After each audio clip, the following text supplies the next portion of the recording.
Alleluia, con l'aiuto del Signore leggeremo in Matteo, capitolo 8, dal primo verso fino al verso 4. Alleluia. Matteo, capitolo 8, dal primo verso fino al verso 4. Appena trovato vi invito ad alzarvi in piedi, vogliamo onorare la parola di Dio. Alleluia.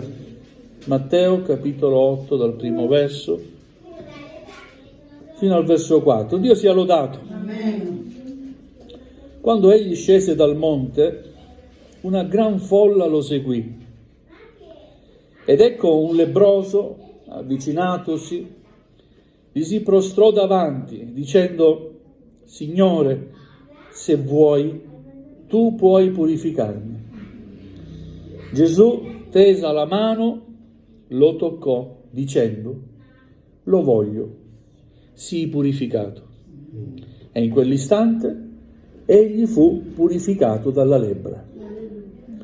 Gesù gli disse: Guarda di non dirlo a nessuno, ma va, mostrati al sacerdote e fa l'offerta che Mosè ha prescritto, e ciò serva loro di testimonianza. Amen. Fin qui la lettura della parola del Signore, 4 versi, per parlare di quello che il Signore può fare per noi, quello che ha fatto e che può fare per ancora quanti non l'hanno ricevuto nella propria vita. Intanto questo, secondo Matteo, è il primo miracolo che Gesù compie. Prima inizia la sua attività il Signore predicando. Sale sul monte, è quello che viene chiamato il sermone sul monte, no? Affronta degli insegnamenti preziosi ancora per noi oggi, perché la parola di Dio non cambia mai. Passano gli anni, passano il tempo, passa il secolo, ma la parola di Dio è ancora attuale. Parla delle beatitudini, il sale della terra, Cristo è la legge antica, l'ingiuria, l'offerta, il perdono, il giuramento, amare i propri nemici, tutti insegnamenti che Gesù ha dato, e salendo sul monte predica e la gente lo ascolta, perché in un mondo così difficile come era allora, ma com'è ancora oggi il mondo, è ancora oggi difficile, è ancora oggi il mondo è pieno di brutte notizie, c'è ancora oggi una buona notizia, l'Evangelo. Il significato di Evangelo è proprio questo: buona novella, buona notizia. E ancora oggi c'è una buona notizia per noi tutti e per il mondo intero, è che Dio ha mandato il suo figliolo Gesù. Amen. Questa è una buona notizia, vero? Amen. Ha mandato Gesù per salvare l'umanità, per guarirla dal peccato. Amen. Amen. Ha mandato Gesù per fare del bene, per donare vita eterna. Gloria al Signore. Noi ringraziamo Dio nostro Padre per questa bella notizia. Alleluia. Gesù scende dal monte, una gran folla lo seguì, ed ecco un lebbroso si avvicina a lui, gli si prostra davanti. I lebbrosi all'epoca camminavano con un vestito che li distingueva, perché tutti quelli che li notavano dovevano allontanarsi, e anche per loro era vietato avvicinarsi a delle persone, c'era distanziamento sociale. Usiamo questo termine ancora oggi. Il vestito avevano delle campanelle, man mano che camminavano suonavano questi sonagli, e quindi la gente si doveva allontanare perché portavano morte. Lebbra significava morte, e nessuno voleva morire, neanche oggi nessuno vuole morire, vero? Quindi stavano attenti le persone, non lasciavano avvicinarsi questi ammalati, ma questo lebbroso osa violare la legge, tra virgolette, no? E si avvicina a Gesù. Gli si prostra davanti e lo chiama Signore. Gli fa una richiesta. Questa richiesta esprime sottomissione e grande fede. Lo chiama Signore. Se vuoi, tu puoi purificarmi. Amen. Come sapeva che Gesù era il figlio di Dio? Come sapeva che Gesù poteva guarirlo? Non lo so. Forse l'aveva sentito predicare sul monte e qualcosa parlò al suo cuore. Magari questo qualcosa possiamo chiamarla fede. Nel suo bisogno egli desiderava la guarigione. Aveva bisogno di qualcosa, della guarigione. E si avvicina a Gesù chiamandolo Signore. Riconosce chi è Gesù. Si sottomette a Gesù. Dicendogli: se tu vuoi, tu puoi purificarmi. Alleluia. E credo che dovremmo imparare anche noi a dire al Signore: Signore, se è nella tua volontà, alleluia, io ti chiedo questo. Signore, se è nel tuo volere, ti prego, concedimi questo. Alleluia. E quell'uomo ottiene dal Signore quello che ha chiesto. Non solo, ma Gesù, leggiamo, tesa la mano, lo toccò. Nessuno ha osato toccare quell'uomo lebbroso, ma Gesù lo ha toccato. Alleluia. Era emarginato dalla società, tutti stavano lontano da lui, ma Gesù lo ha toccato. Alleluia. Alleluia. Vogliamo pregare il Signore e dire: Signore, tocca ancora oggi. La mia vita, come l'hai toccata tanti anni fa, toccala ancora oggi. Tocca la vita delle persone per guarire, per dare loro vita eterna. Amen. Le persone che hanno bisogno di vivere, che non rifiutano la vita. Le persone che rifiutano il Vangelo, che rifiutano Cristo, rifiutano di vivere. Si illudono di vivere, ma si stanno avvicinando sempre di più alla morte. Il salario del peccato è la morte, ma il dono di Dio è la vita eterna. Amen, gloria al Signore.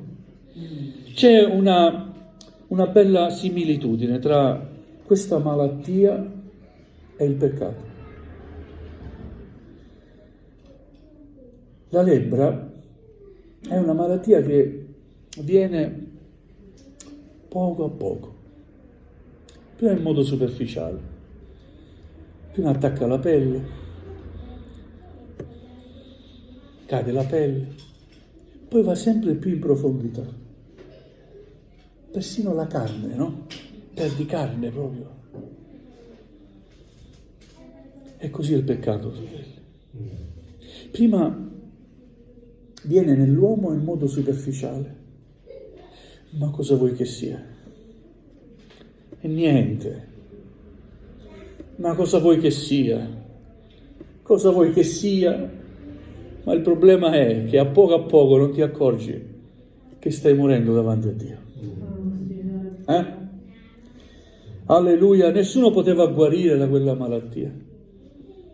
Solo Gesù ha potuto guarire quell'uomo. Oggi si guarisce, grazie a Dio, dalla lebbra, anche per la medicina. Non siamo a quei tempi. Ma da un punto di vista spirituale rimane sempre l'unico e fondamentale rimedio per questa malattia che si chiama peccato. La grazia di Dio. Amen. Che ha un nome: Gesù Cristo il Signore. Amen. Amen. Amen. Alleluia, gloria al Signore. In quell'istante fu purificato quell'uomo, in quell'istante fu guarito. E ancora oggi al Signore basta un istante per poter cambiare la vita dell'uomo. Non occorrono chissà quante sedute, chissà quanti incontri in chiesa, chissà quante parole, prediche. Al Signore basta un istante della tua vita, se tu glielo concedi, per poter trasformare la tua vita, per poterti dare una vita nuova, una vita che aspira alla vita eterna. Alleluia, gloria al nome del Signore. Alleluia. Al Signore non è mai importata, sapete, la folla. Non ha mai importato toccare, tra virgolette, il desiderio delle persone di vedere le cose impossibili. A quell'uomo dice: non lo dire a nessuno, però va e mostrati a me.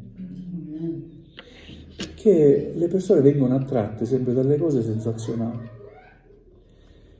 ma c'è qualcosa di più sensazionale della salvezza. Un uomo che cambia totalmente il modo di essere. Persone che cambiano sono miracoli.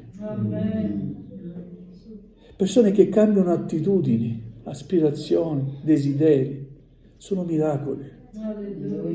Il fatto che Dio cambi la vita dell'uomo e l'uomo cambi direzione, non è più attratto dal peccato, ma sente la gioia della salvezza nella propria vita, è un miracolo. Ed è il miracolo più grande, più prezioso. È il miracolo che vale più della guarigione fisica. Alleluia. Vedete, il Signore ha iniziato l'opera sua prima di tutto predicando, perché prima di tutto bisogna che l'uomo ascolti la parola di Dio, perché la fede viene dall'udire. Poteva il Signore iniziare subito con un miracolo, attirando l'attenzione delle persone, ma ha voluto iniziare con la predicazione della parola di Dio. E Dio ci dia grazia di dare ancora oggi il giusto valore alla parola di Dio, la sola che può cambiare i cuori. Quello che può cambiare i cuori non è il miracolo, evidente. Il miracolo è veramente il bene che il Signore ci concede e sa che abbiamo bisogno del bene. E io dico: Signore, fammi del bene, l'anima mia, la mia vita, facci del bene. Di quello che abbiamo bisogno, Signore, anche da un punto di vista materiale, non solo spirituale. Facci del bene. Amen. E quando ci accostiamo a Dio, noi riceviamo sempre del bene da parte sua. Il bene in modo fattivo è il miracolo.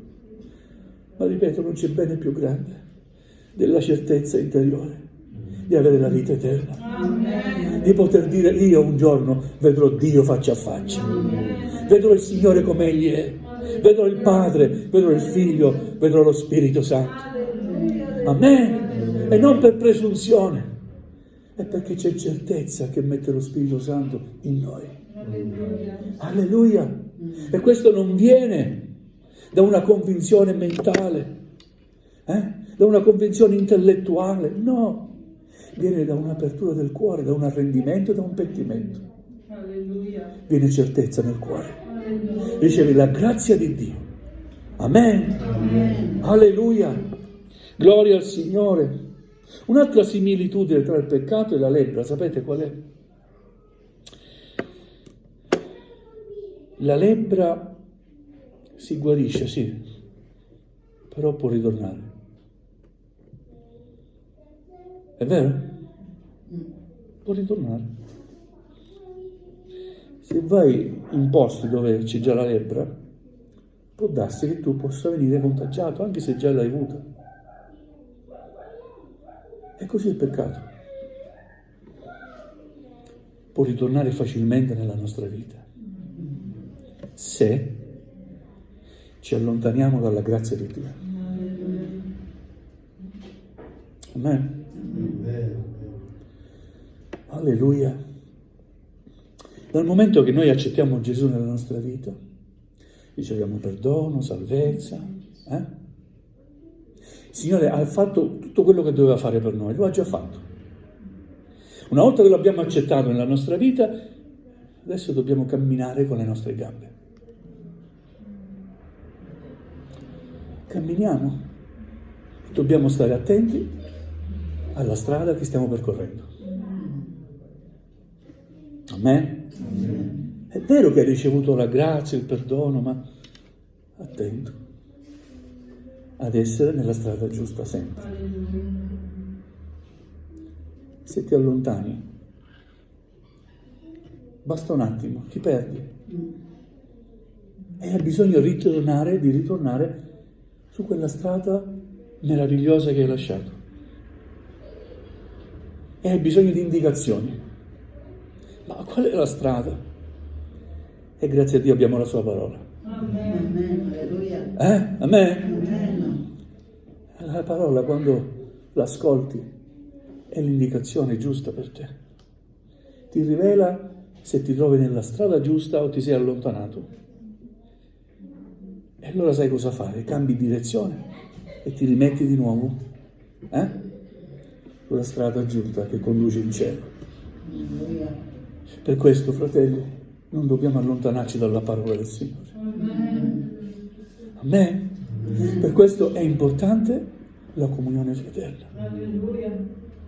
Stare insieme è importante. Noi realizziamo la presenza del Signore. Abbiamo modo, quando ascoltiamo la parola di Dio, di rispecchiare la nostra vita su quella che è la parola di Dio. E lo Spirito Santo ci parla, ci fa capire se siamo al centro della sua volontà o se le nostre scelte ci stanno portando lontano dalla sua grazia. Amen. Non ti basta aver ascoltato una volta la parola di Dio, esserti avvicinato ad un appello, ti hanno imposto le mani, hai ricevuto perdono, gioia, hai pianto davanti a Dio, ma non ti basta. Quel momento è stato bellissimo, ma deve essere ancora oggi come quel momento. Quella festa che c'è stata quel giorno, devi viverla ancora oggi. La stessa festa. Non deve essere cambiato nulla. Se qualcosa è cambiato, sai cosa fare. C'è bisogno che te lo dico? Te lo suggerisco, dai. Inginocchiati. Apri il tuo cuore al Signore, chiedi perdono. Lascia ancora che il tuo pianto venga fuori. Lascia che il tuo cuore si arrenda ancora all'amore di Dio. Confessa a Lui il tuo peccato, non all'uomo. A Lui confessa il tuo peccato. E credi che ancora oggi il sangue di Gesù ci può lavare, ci purifica da ogni peccato. Quando confessiamo a Lui il nostro errore. Amen. Alleluia, gloria al Signore. Volevo leggere anche un passo in Prima Giovanni.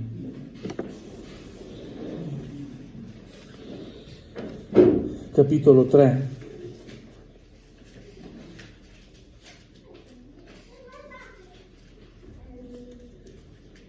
Prima Giovanni capitolo 3 dal primo verso. È scritto così: vedete quale amore ci ha manifestato il Padre, dandoci di essere chiamati figli di Dio. E tali siamo. Per questo il mondo non ci conosce, perché non ha conosciuto Lui. Carissimi, ora siamo figli di Dio, ma non è stato ancora manifestato ciò che saremo. Sappiamo che quando Egli sarà manifestato saremo simili a Lui, perché lo vedremo come Egli è. E chiunque ha questa speranza in Lui si purifica come Egli è puro. Chiunque commette il peccato trasgredisce la legge. Il peccato è la violazione della legge. Ma voi sapete che Egli è stato manifestato per togliere i peccati e in Lui non c'è peccato. Chiunque rimane in Lui non persiste nel peccare. Chiunque persiste nel peccare non l'ha visto né conosciuto. Figliuoli, nessuno vi seduca. Chi pratica la giustizia è giusto come Egli è giusto. Colui che persiste nel commettere il peccato proviene dal diavolo, perché il diavolo pecca fin da principio. Per questo è stato manifestato il Figlio di Dio, per distruggere le opere del diavolo. Chiunque è nato da Dio non persiste nel commettere peccato, perché il seme divino rimane in lui. E non può persistere nel peccare perché è nato da Dio. In questo si distinguono i figli di Dio dai figli del diavolo. Chiunque non pratica la giustizia non è da Dio, come pure chi non ama suo fratello. Questo che scrive Giovanni intanto ci fa comprendere che siamo figli di Dio. Ci fa comprendere che abbiamo ricevuto un grande privilegio, essere chiamati figli di Dio, e tali siamo figli di Dio, perché chiunque lo ha accettato, egli ha dato il diritto di diventare figli di Dio. Ora, se siamo figli di Dio, non possiamo persistere nel peccare, cioè continuare a peccare, a vivere la stessa vita che vivevi prima. Non può essere così. Se siamo figli di Dio, dobbiamo manifestare quello che siamo. Figli di Dio. Possiamo sbagliare. Chi è che non sbaglia? Qualcuno può alzare la mano e dire: io non sbaglio mai. Tutti dovremmo abbassare le mani, perché tutti sbagliamo. Perché non siamo perfetti. Il Signore sa le nostre debolezze, conosce anche quello che siamo. Però quando sbagliamo, ricorriamo al perdono del Signore, ma non in una forma meccanica. Tanto il Signore mi perdona, ma con un pentimento sincero e vero. Amen. Come un figlio, come una figlia che sa di aver deluso il proprio genitore e sente il bisogno ancora una volta di un suo calore, di un suo abbraccio affettuoso. È così. Alleluia. Non vogliamo sbagliare volontariamente, perché altrimenti saremmo non figli di Dio, ma figli del diavolo. E il diavolo pecca fin dal principio. Ma noi come figli di Dio non possiamo persistere nel peccato, devi cambiare vita. Amen. E la tua vita deve essere ben visibile a tutti. Quello che Gesù dice a quel leproso è molto importante. Non lo dire a nessuno, però mostrati. Fa che tutti ti vedano, vai dal sacerdote. Tutti sapevano che eri un leproso. Che ti vedano ora quello che sei, dopo aver incontrato il Signore. Amen. Amen. Così, fratelli, che gli altri ci guardino e possono dire: ma quello non era, prima non rubava, adesso vive bene, è onesto, gloria a Dio. E quello prima non era un adulto, adesso è legato alla moglie, alla sua famiglia. Gloria a Dio, come si cambia? Non si cambia così perché noi siamo stati bravi, è perché la grazia di Dio opera dentro di noi. Amen. E stravolge in un modo meraviglioso e glorioso e benefico la nostra esistenza. Amen. Figli di Dio, figli di luce. C'è un esempio meraviglioso che questa mattina non ho letto, Vittorio, però voglio considerarlo insieme a voi, l'esempio di Giuseppe. Genesi capitolo 39, dal versetto 7.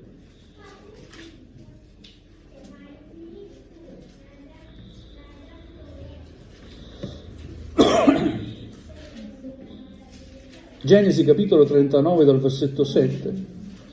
Dopo queste cose la moglie del padrone di Giuseppe gli mise gli occhi addosso e gli disse: unisciti a me. Ma egli rifiutò e disse alla moglie del suo padrone: ecco, il mio padrone non mi chiede conto di quanto è nella casa e mi ha affidato tutto quello che ha. In questa casa egli stesso non è più grande di me e nulla mi ha vietato se non te, perché sei sua moglie. Come dunque potrei fare questo gran male e peccare contro Dio?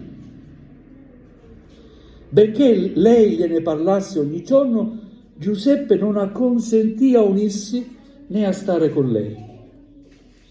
Un giorno egli entrò in casa per fare il suo lavoro. Lì non c'era nessuno della gente di casa. Allora lei lo afferrò per la veste e gli disse: unisciti a me. Ma egli le lasciò in mano la veste e fuggì.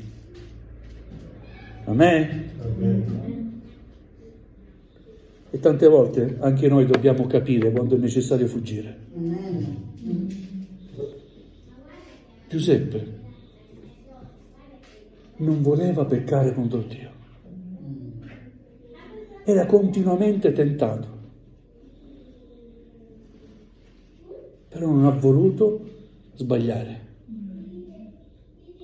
Ora tante volte dipende da noi. Noi diamo sempre la colpa al diavolo. Ma il diavolo fa il suo lavoro. Ma il diavolo fa quello che deve fare. Non voglio giustificarlo. Ma la responsabilità è mia, è tua, è nostra. Amen. Amen. Il Signore ci ha salvati. Adesso dobbiamo camminare noi. E come cammini? Come stai camminando? Seguendo la strada che Gesù ha tracciato per te? Gloria a Dio. Ti stai allontanando? Le tentazioni ci sono sempre. Vedete, Giuseppe era continuamente tentato da questa donna, era pure bellissimo, lo tentava. Ma lui diceva sempre no. Quando questo lo ha preso con forza perché voleva a tutti i costi Giuseppe, e lui scappò, fuggì, lasciò la veste e scappò. Dobbiamo imparare a scappare, a fuggire, non affrontare a petto come un uomo valoroso il peccato, perché il peccato è più forte di te.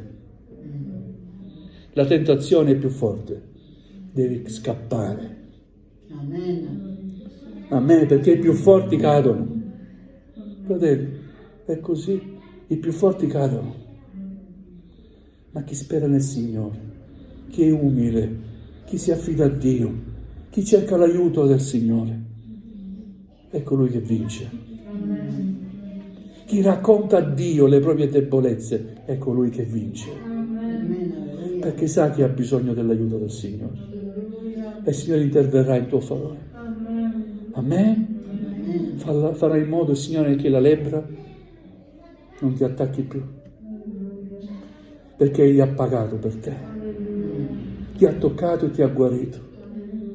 Non rendere vano il suo sacrificio. Amen. Il Signore ha già versato il suo sangue per noi, e da quando lo abbiamo accettato abbiamo compreso il valore del suo sacrificio, o no? Diamo gloria a Dio, serviamolo, comportiamoci da figli di luce, da figli di Dio.